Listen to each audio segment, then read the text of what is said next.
So when I start on the neck, I'm actually kind of grounding at first, touching the décolleté, letting them get used to my touch. The very first kind of sweep, we're using a level 1 touch. So a level 1 is always great. I always kind of just place my fingers down and then lift, and there's like a natural stick of the fingers. And sometimes you can practice this if you have an enzyme mask on, but it's a light touch. So we place our fingers down and then I lift them up, and that is a level 1. It's a very, very light touch. And what I'm doing is I'm pulling in one direction and I'm pulling in the opposite. And so I'm basically just starting to gain a little bit of movement in this very superficial fascia.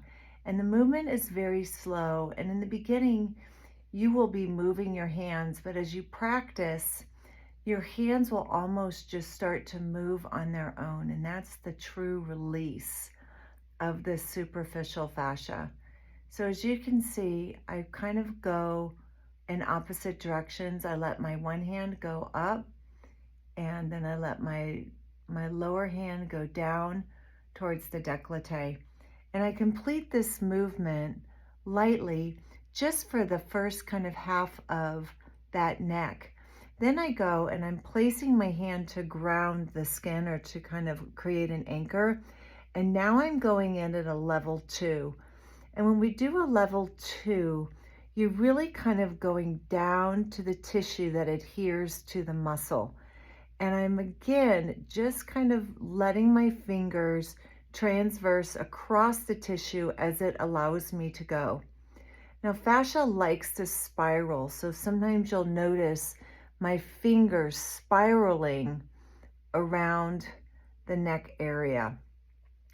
I'm always going to finish towards the jawline, and where I do go fairly deep underneath that jawline to release some of the deep adhesions of the fascia that tend to grip down along the jawline.